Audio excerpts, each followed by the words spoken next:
Brasil e Nova Orleans estão geograficamente a milhares de quilômetros de distância, mas culturalmente eles estão bem mais perto do que você imagina. No programa de hoje vamos mostrar as semelhanças entre o nosso país e Nova Orleans. E não são poucas. A diversidade cultural, a influência da cultura africana, a paixão pela música, a hospitalidade do povo. Para melhor explorar outro ponto em comum entre Brasil e Nova Orleans, o Bob, o guia brasileiro que tem nos acompanhado nesta visita à cidade, nos levou até uma feira para conhecermos a famosa culinária daqui. Por que a comida daqui é tão famosa?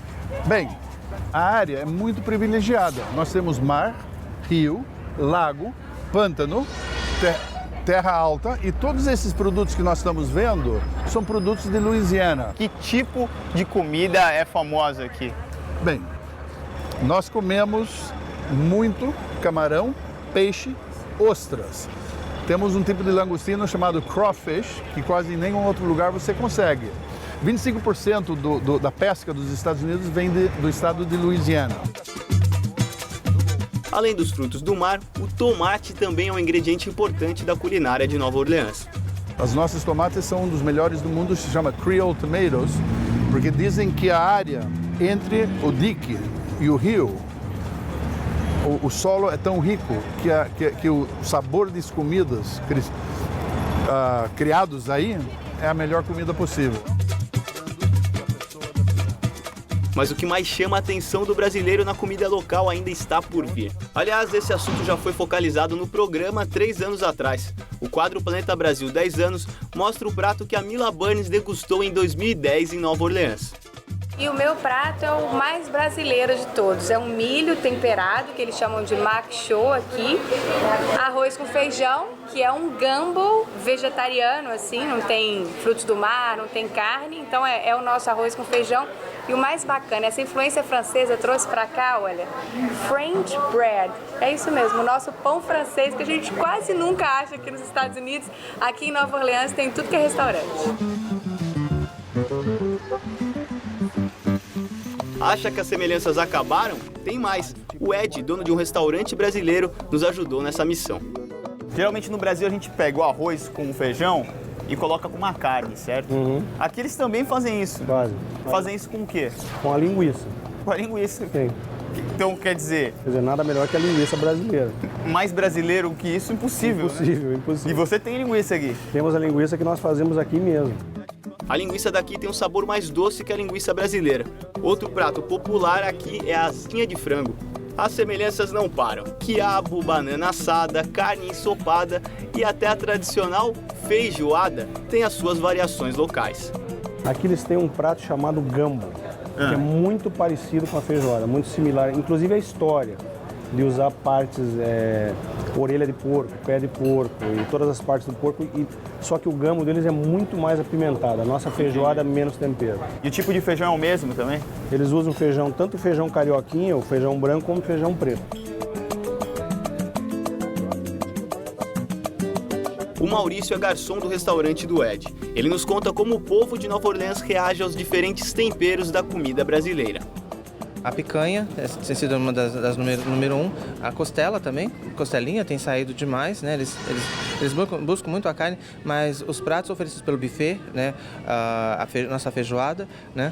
Tem apreciação total também, eles gostam demais.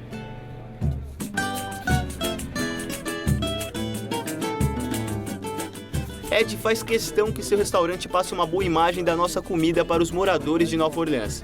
Ele aproveita para nos contar como começou a sua história nos Estados Unidos. Eu trabalhava numa multinacional no Brasil, o meu setor foi fechado e eu decidi vir visitar amigos que moravam na Califórnia na época.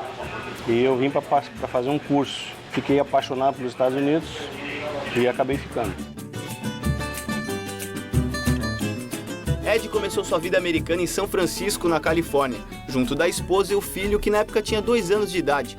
Seu primeiro trabalho foi entregando jornal numa distribuidora de publicações. E como um bom imigrante brasileiro, rapidamente foi sendo promovido. Eu fiquei 8 anos gerenciando uma distribuição do São Francisco Chronicle na Califórnia. Nesses 8 anos, muita coisa aconteceu. O filho cresceu, a esposa se adaptou à Califórnia e, infelizmente, a chegada da internet prejudicou a empresa em que trabalhava. A internet ela acabou com o jornal impresso. Ainda não acabou, mas vai acabar acabando em alguns anos. Diminuiu muito o número de assinantes e a distribuidora foi fechada. E daí eu tinha um amigo meu que tinha uma construtora e estava aqui em New Orleans comprando, reformando e vendendo casa. Me chamou para conhecer a Louisiana. Eu vim para cá um final de semana, acabei fazendo uma parceria com essa pessoa e nós comprávamos casas destruídas pelo furacão Katrina, reformávamos e vendíamos. O ramo de construção aqui é o ramo que tem mais brasileiros. Eu acho que 90% dos brasileiros aqui na Louisiana trabalham com construção. E o interessante daqui é que é o seguinte, aqui não é só o Katrina, são vários furacões que acabam danificando as casas. Ano passado tivemos outro, aqui, Isaac. Teve o Gustavo também. Gustavo também. A gente inclusive perde, porque é um atrás do outro, todo ano. É um ramo muito fértil para vocês, o ramo de construção, né? Sim, sim. Só que a gente não tá numa construtora, a gente tá num restaurante. Exato. Qual seria o motivo de Ed largar um negócio que estava sendo tão lucrativo para abrir o seu restaurante? Eu sempre tive vontade de ter um comércio. E na verdade não foi obra do destino, mas foi me oferecer. Os meus amigos sempre sabiam que eu queria ter um restaurante. E por que esse sonho de ter um restaurante? Talvez porque eu sempre estive envolvido no comércio. Sempre conversando com pessoas, eu tenho prazer em ir numa mesa e perguntar como é que você está, se o teu dia está bom, como é que está a comida. Como sempre, é um prazer vir na sua casa. Obrigado. Prazer nosso recebê-lo sempre. A mudança profissional do Ed foi um sucesso. Ele diz que sua maior satisfação é ver os moradores do bairro fazerem do seu restaurante um ponto de encontro familiar.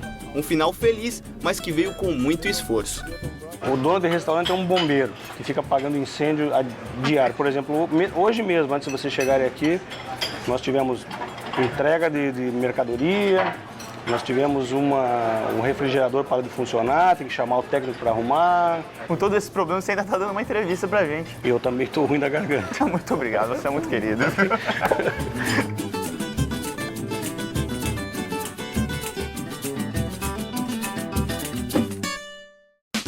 E no próximo bloco, a paixão da cidade pelo futebol americano e a história de um ex-jogador de futebol brasileiro. Não sai daí. O futebol foi a razão de ter mudado para New Orleans. Então, querendo ou não, agradeço muito a ter essa raiz brasileira e ter isso no sangue.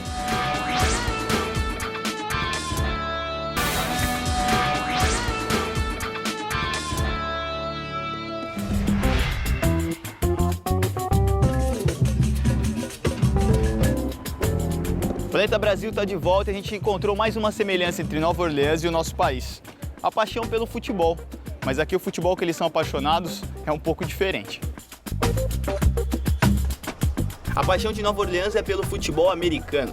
O Super Bowl, a final do campeonato nacional deste esporte, já aconteceu aqui 10 vezes e tornou a cidade a maior anfitriã do evento. Foram 3 vezes no Tulane Stadium e 7 no Superdome. O Superdome é um exemplo de modernidade e também a casa do time local de futebol americano, o idolatrado New Orleans Saints, vencedor do campeonato em 2010. O Léo, morador da cidade, fala sobre essa relação apaixonada de Nova Orleans com o futebol americano. Eu acho que o tanto que eles idolatram os ídolos do futebol americano e o tanto que eles gostam do esporte se assimila muito ao tanto que a gente gosta do nosso futebol. E a paixão que eles têm por futebol americano não é só no nível profissional, é também no college, na faculdade. Léo é um brasileiro que frequentou a universidade mais popular do estado, a Louisiana State University, conhecida como LSU. O time de futebol americano deles é considerado um dos melhores do país na liga universitária. O time é sediado em Baton Rouge, a capital do estado, mas a maior parte da sua torcida é de Nova Orleans. E essa LSU, todo final de semana, quando tem um jogo, eles têm uma festa chamada tailgating. Nessa festa, que dura o dia inteiro durante o dia do jogo, geralmente tem 150 a 160 mil pessoas. E é coisa assim de louco. Você parece, se tivesse que comparar com alguma coisa no Brasil, você compararia com um jogo de uma final de Campeonato Brasileiro. Por um jogo universitário, né? Jogo universitário. Você tem noção, e são 8 ou 9 jogos por temporada.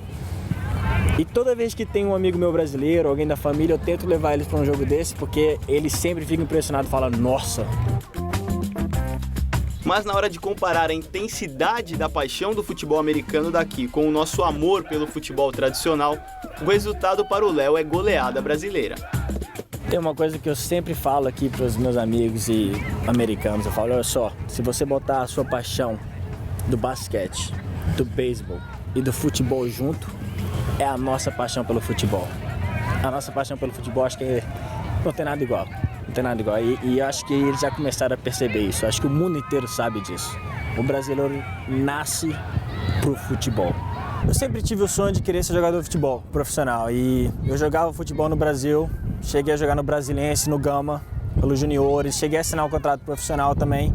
E sempre tive esse sonho, acho que era um sonho desde pequenininho, com meus pais, meus amigos, todo mundo joga futebol no Brasil, você sabe como é. Sabemos sim, é muita competição e o Léo resolveu repensar seu futuro. Futebol sempre foi minha paixão maior, mas eu sempre nunca larguei o estudo. Eu fazia a Universidade de Brasília, fazia engenharia civil lá e jogava pelo Gama. Final de semana teve um jogo amistoso, fui jogar e um técnico meu, um ex-técnico meu me viu jogar, o Sérgio Cunha. E no que o Sérgio me viu jogar, ele falou, Léo, você já pensou em ir para os Estados Unidos jogar futebol lá e estudar na faculdade? Era a oportunidade ideal para o Léo. O Sérgio abriu minha cabeça para essa ideia, que eu não tinha nem noção do que era. E ele conhecia um técnico aqui nos Estados Unidos, no estado do Tennessee, chamado Hélio Dana. E ele me botou em contato com o Hélio, e o Hélio terminou que me ofereceu uma bolsa de estudos para vir jogar futebol e estudar. Como era essa vida de estudante e jogador universitário? Eu dei a sorte de o técnico lá ser brasileiro e ele decidiu criar uma equipe. Ele decidiu criar a equipe para ganhar um campeonato nacional. Aí que ele apelou? Falou, vou trazer logo 10 brasileiros, vou ganhar isso aqui de um jeito, de uma forma ou de outra, eu vou ganhar. E o resto da escola, apoiou a ideia ou não? Falou, pô, peraí, a gente é americano, vai trazer 11 brasileiros aqui? Pra falar a verdade, no início foi meio difícil. Eles não gostam, tipo assim, 10 brasileiros de uma vez, eles ficaram assim, opa, tem muito brasileiro no time, mas depois de alguns meses... Começou a ganhar. Começa a ganhar a partida, ganhar outra. Quem não gosta de ganhar, na verdade? Pô, LMU, vamos lá, galera. Então, mas virou uma parte da comunidade, uma parte da faculdade, o time brasileiro. Todo mundo sabia que o time de futebol eram os brasileiros do futebol. Mas o brasileiro do futebol tinha que estudar. O primeiro semestre acho que foi o mais difícil, que eu tinha que aprender inglês em cima da hora. Você chega, no que eu cheguei, eu transferi a minha faculdade da Universidade de Brasília para LMU, para Lincoln Memorial. E no que eu cheguei, eu já tinha que começar a pegar as aulas principais. Então não tive tempo para estar aprendendo inglês. Então eu tive que aprender correndo inglês e já pegando aula já da própria área do business, né, da administração. Então, mas foi o primeiro semestre foi o mais difícil, o resto foi tranquilo. Depois que você aprende inglês e você vira parte da faculdade, foi tudo tranquilo. Ficou mais tranquilo ainda quando o Léo conseguiu convencer a namorada e atual esposa a vir morar com ele. A gente se conheceu no 2º grau no Brasil. Aí você importou ela?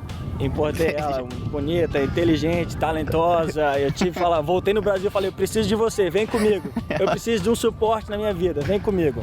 Tá comigo até hoje e tal, a gente se dá super bem. Quer dizer então que você foi importado, é isso?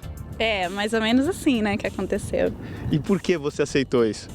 Eu já conhecia o Léo desde a escola, a gente namorou durante 3, 4 anos. E eu sabia que ele era o cara pra mim. E quando ele veio pra cá, eu fiquei um pouco na dúvida, mas eu sempre acreditei que eu queria seguir ele. Ele é uma pessoa super capacitada, inteligentíssima, desde o colégio. E eu sabia que ele ia ser o homem da minha vida. Olha só. E como é namorar um jogador de futebol? O jogador de futebol era um Léo, assim, bem saidinho. É.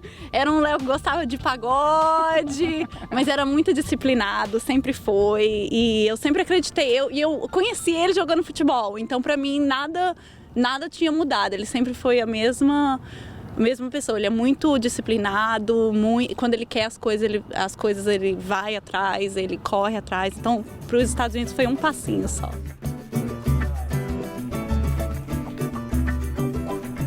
Você ficou, então, estudou, jogou seu futebol lá, e a partir do momento que você formou, você tinha que fazer uma opção. Ou virar jogador de futebol, ou virar um administrador. Qual foi a opção e por quê? Decidi mais uma vez tentar aquela última gotinha, eu vou tentar o último suor pelo futebol. me mudei para Louisiana, para a cidade de Baton Rouge, que é a capital do estado. Ao mesmo tempo, ele fazia mestrado na Universidade de Louisiana e no pouco tempo livre que restava, jogava futebol por um time amador. Quando veio jogar uma partida em Nova Orleans, o dono de um time semiprofissional se encantou com o futebol do Leonardo. Falei, Léo, se você vier para cá, eu te ajudo a conseguir um emprego aqui, vai morar aqui na casa que a gente tem para você e você vai jogar pra gente. Falei, se você conseguir um estágio, eu tô dentro. Deu 2 dias, pum, estágio já estava pronto, tudo certo. Já estava me mudando para New Orleans. E aí então começou a vida do administrador. Isso. Hoje o Léo trabalha como consultor financeiro em uma das empresas mais importantes de Nova Orleans. Você não virou um jogador profissional de futebol, mas o futebol te ajudou na sua vida sempre. O futebol foi a razão de eu ter me mudado para os Estados Unidos. Primeiro passo, junto à educação, claro. O futebol foi a razão de eu ter me mudado para Baton Rouge, onde eu fiz o mestrado. E o futebol foi a razão de ter mudado para New Orleans. Então, querendo ou não, eu agradeço muito a ter essa raiz brasileira e ter isso no sangue.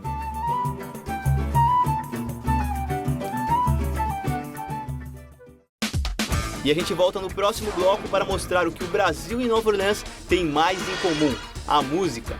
Você aprendendo esse tipo de música, você pode tocar com qualquer artista, né? Você pode usar isso como uma profissão.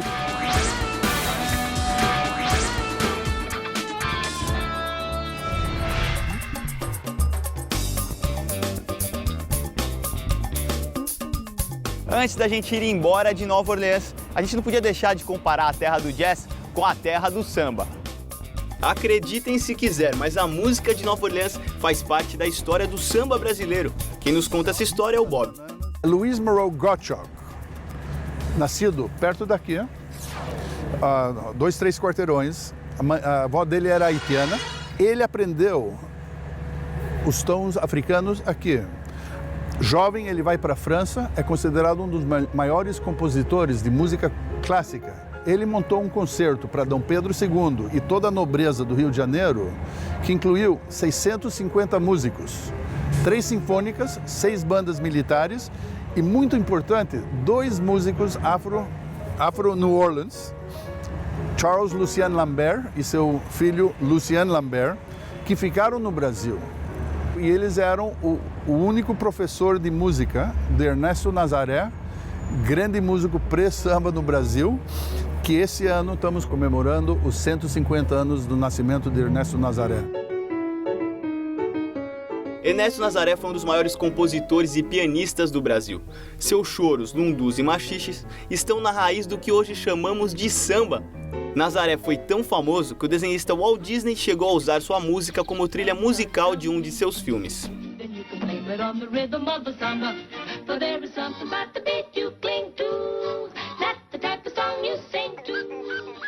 Vamos simplificar essa relação. Se um músico de Nova Orleans foi professor de uma das referências do nosso samba, logo a música daqui está conectada com a música brasileira. Tô certo, Bob?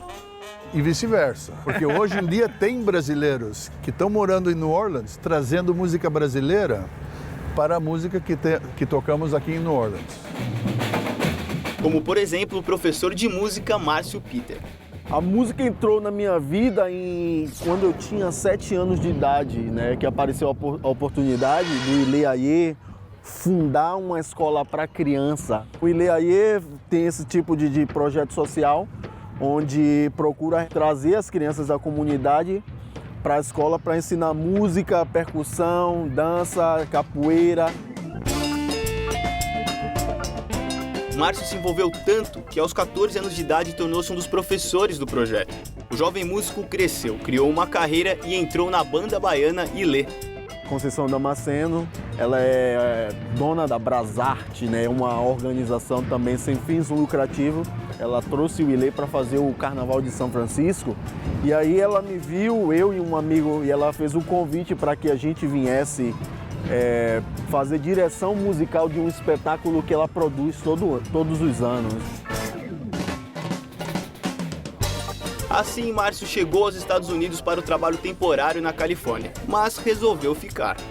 Eu tinha uma vida legal no Brasil, eu tinha emprego, tocava numa banda, né, famosa, viajava o mundo todo, Mas o que me fez ficar aqui foi a vontade de aprender a falar inglês e de me tornar um web design. Márcio estudou web design, mas a música falou mais alto. Na Califórnia conheceu Curtis, um americano apaixonado pela música brasileira. O novo amigo convenceu Márcio a vir morar em Nova Orleans para estudar música e participar de uma ONG, a Casa Samba.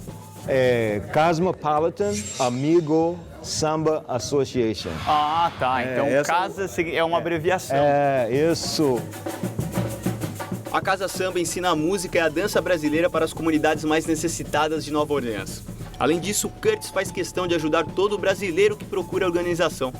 Ele diz que quer retribuir o carinho que recebeu quando morou no nosso país e aprendeu a nossa cultura.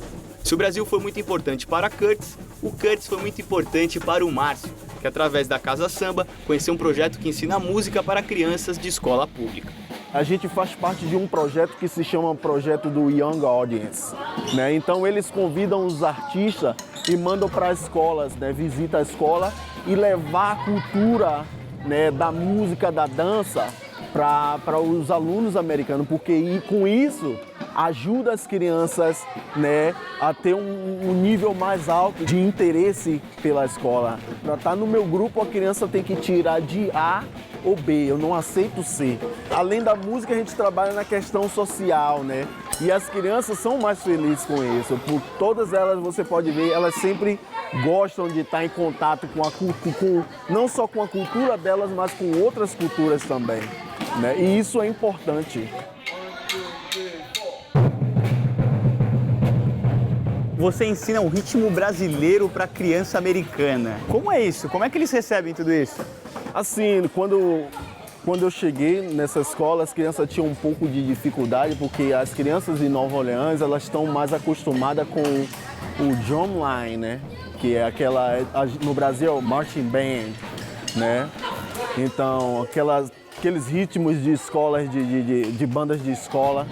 Mas com o tempo vou trabalhando eles, né? E tocar do jeito que eu toco, elas começam a ter interesse, elas acham interessante. E eu explico para elas, você aprendendo esse tipo de música, você pode tocar com qualquer artista, né? Você pode usar isso como profissão, né? Eu vim do Ileaie, né? Cresci no Ileaie, já tive em 37 países tocando música, né? E já toquei com vários artistas importantes. Hoje, Márcio divide o seu tempo entre esse projeto e turnês pelos Estados Unidos com a banda Sambadá. Márcio, hoje você faz parte de uma das bandas brasileiras mais famosas aqui dos Estados Unidos, mas ela está inteira lá na Califórnia. O que te faz ficar aqui em New Orleans? Então, o que me faz ficar aqui em New Orleans é o lance de Nova Orleans ser bastante parecido com Salvador, né?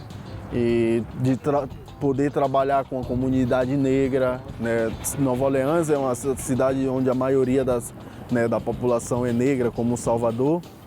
E eu acho que as pessoas aqui têm mais necessidade, as crianças aqui têm mais necessidade de ter contato com esse tipo de cultura que nós temos tão viva e tão forte em Salvador, né? Que aqui nos Estados Unidos a comunidade negra foi um pouco, né, privada desses privilégios que nós temos, né, no Brasil. O que tem de Salvador nessa cidade, além da comunidade ser parecida? A música é muito viva aqui, né? Comida aqui é muito parecida com a nossa comida em Salvador. A comida apimentada. O carnaval de Mardi Gras, que também é famoso e parece o carnaval de Salvador, exato. Não é? Nova Orleans é a única cidade nos Estados Unidos onde para tudo, que nem no Rio, que nem Salvador, que nem Recife. Com essa pitada de Brasil, a gente encerra os especiais em Nova Orleans, a terra mais verde e amarela dos Estados Unidos. Planeta Brasil volta semana que vem com mais histórias e mais Brasil na América. Tchau!